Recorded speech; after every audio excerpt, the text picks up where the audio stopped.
Okay, so I had a request from the last video on setting the pinion angle. So it's really super easy, when you have adjustable upper control arms, but they just wanted me to show on how to do that and how to measure it and all that. So we'll go through that in this video. It's gonna be pretty short, but I did kind of want to just show it. And someone else mentioned in a comment on the last video that I was measuring the control arms wrong for the baseline suspension website. So and he was right. I've never really looked at it that close. I just kind of measure the length of the control arms. But he had mentioned to me that on the website it mentions that you're supposed to measure. So if your control arm looks like your uppers looks like that, and your lower looks like that, whatever. I don't know. This is just it doesn't really mean anything. But you don't measure the length of the control arm this way.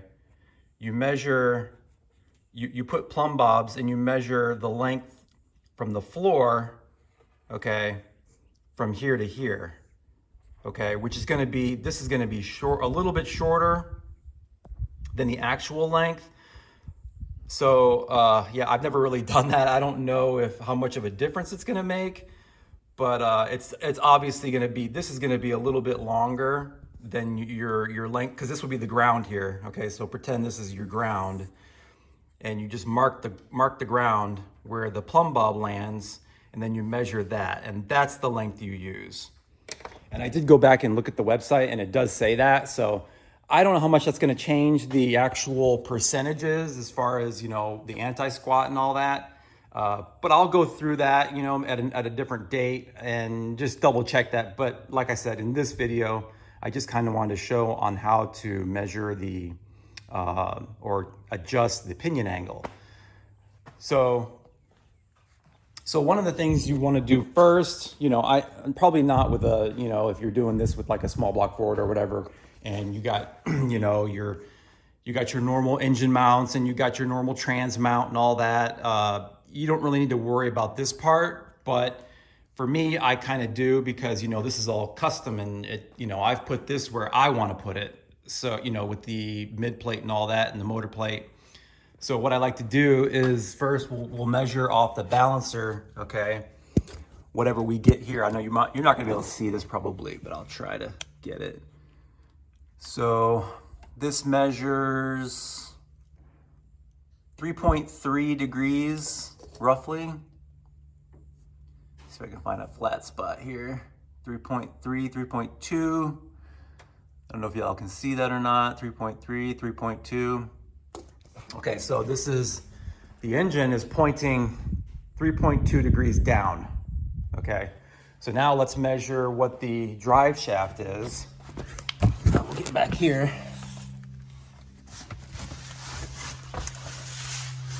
Okay.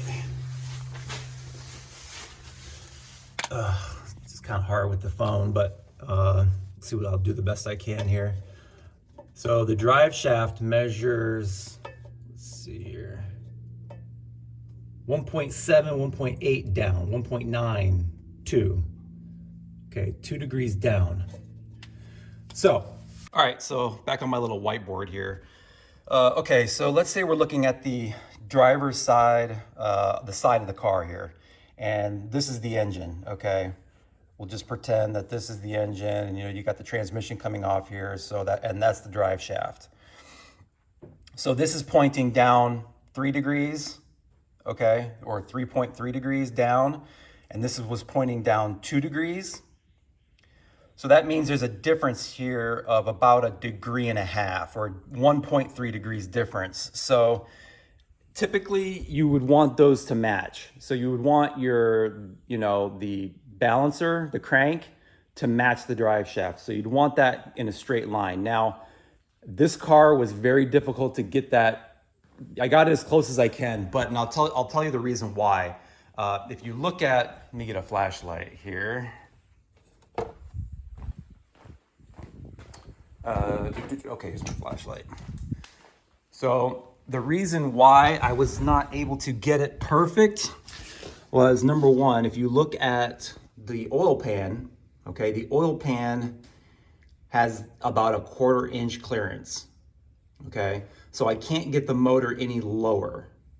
All right, so I can't get the front of the engine down anymore. Unless I did like a custom oil pan or something like that, or a dry sump or something. I don't know. That's the only way to get the motor down a little bit more. Okay, so, and I can't move the motor back anymore because of the firewall clearance. It's really tight. I can barely get, this is kind of blurry, I can barely get my fuel line hooked to the fuel rail. Okay, so I'm kind of limited on space. And the other thing is I could, the top of the transmission is already almost touching the top of the tunnel. Okay, so I have some issues here with the way it's sitting, okay? So that's pretty much, there's nothing I can do about that, all right? So typically, like I said, you'd wanna get, the crank and the drive shaft, you want that in line. So we're off about 1.5 degrees or 1.3 degrees, okay? So, and then, when you're with your drive shaft, so obviously this is all pointing down, okay? So here's the rear end here, the flange of the rear end. Right now, we'll go ahead and we'll measure the difference between these. We know this one is pointed down. It's, we'll call that -2 degrees, okay? This one here, let's go measure the flange on that, and we'll come back and we'll try to figure this out. Okay, so like I said, we'll go back on the drive shaft again really quickly. 1.2, it's about 2 degrees. Okay, we'll call it 2 degrees. It keeps fluctuating between 1.7, and if I just kind of move it a little bit, it goes up a little. Okay, now down. Okay, so it's between 1.6, 1.7, 1.8, depending on how I move this, okay? So, and then the other thing is you want to come off of a flat spot on your pinion, okay? So this flange here is pretty flat. I mean, this is kind of difficult doing this with, okay. All right, hopefully y'all can see this. You want to come off a flat spot that matches your pinion. Okay, so if I hold this here, I don't know if y'all can see that or not, but it's about 3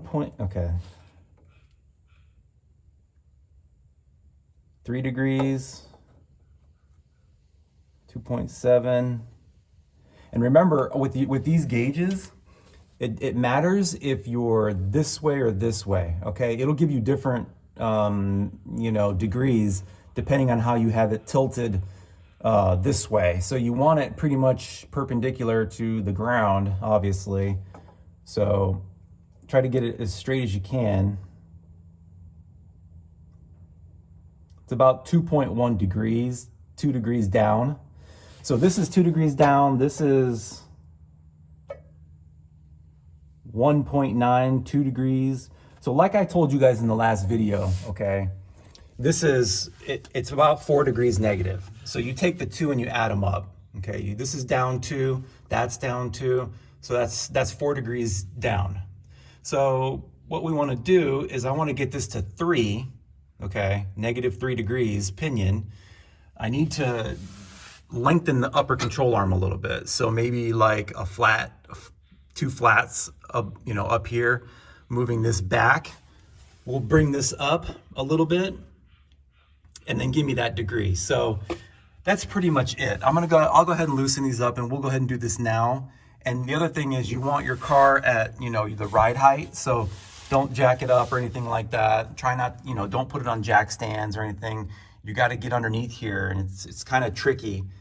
I don't have a fuel tank in here, so it's easy to get underneath the back. But if you have a fuel tank and all that, it's going to be kind of hard to get back here and do this when it's on the ground. A lot of people do they put the car up on blocks, those wooden blocks or whatever, so that you can get underneath it. But yeah, I mean, it's pretty simple. If you don't have adjustable uppers, you're not going to be able to mess with your pinion. I mean, you might be able to. Yeah, like I said, if you don't have adjustable uppers, you really can't mess with your pinion. unless you come in and you start, like say this is your transmission mount, maybe if you shim your transmission mount, okay, which will kind of make this go down. I'm not sure. I'm not sure if you would want to even do that, like mess with your transmission mount in order to get the angles different. I don't know if you'd want to do that or not, so don't quote me on that. But anyway, let me go ahead and loosen those up. We'll adjust them a little bit and we'll see if we can get this close to -3 degrees. And then, yeah, then I'll tighten up everything and pretty much I'm done. That's what we're gonna go with. All right guys, so I got these things loose. And what I like to do is, hopefully y'all can see this, is I like to mark on the actual bar itself, like it tells me which way is shorter. It might be hard for y'all to see, but I have it marked on here which way is shorter and which way is longer. So you pretty much just want to, you know, start off like go 1 flat or 2 flats or whatever you want to try.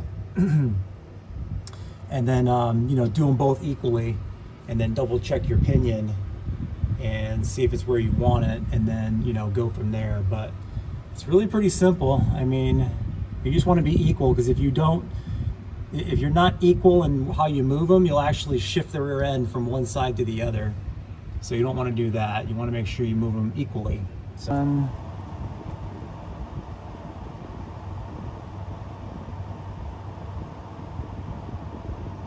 okay, here we go. 1.5 down. And 1.5 down. So there you go, there's your 3. I don't know if you guys can see this or not. I'm trying to hold my phone under here and do this. But you can see it's 1.5 down there. And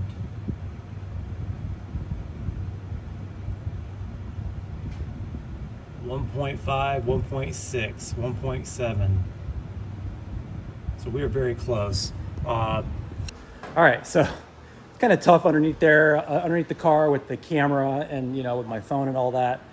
But you guys kind of get the picture. It's I got it set now to 3.1 or 3.2 down. So I'm gonna go with that. I'm not gonna go any further. And what I'll do is I'll go back and recheck like the length of the arms to make sure I lengthen them equally. One thing you can kind of feel when your upper bars are the same length. They'll feel neutral. Okay, so when you reach over and you grab them and you can wiggle them both pretty easily. If one of them, if they're really hard to wiggle around, that usually means one's not the right length. Okay, you got one longer than the other. So, and I don't want to do that because, you know, we've got, you know, I got my spacing on the wheels exactly where I want it. Okay, like it's exactly the same space on each side of the car. So I don't really want to mess with that, but you guys kind of get the idea. I don't want to go too long on this video. The only other thing I'll note is that if my relation to the crank, okay, and the drive shaft, we were off about, I don't know, it was like 1.5 degrees or something like that. By moving this, I'm actually changing this too. So we can double recheck that, although there's nothing I can do about it, so I'm not gonna really worry about it. If it got a little worse or a little better, it really doesn't matter. I can't move the engine anymore, so. But anyway, guys, I just wanted to go over that and give you that little correction on how to measure your control arms for the baseline calculator. And yeah, that's gonna do it for this video. I do have scheduled next week some time at the dyno. It's not too far from me, and we'll see how that goes. I don't know. I'm trying to coordinate with the guy on which day, maybe Monday, maybe Tuesday, I'm not sure. But anyway, that's gonna do it for this video. Hope you all enjoyed it. Check you all later.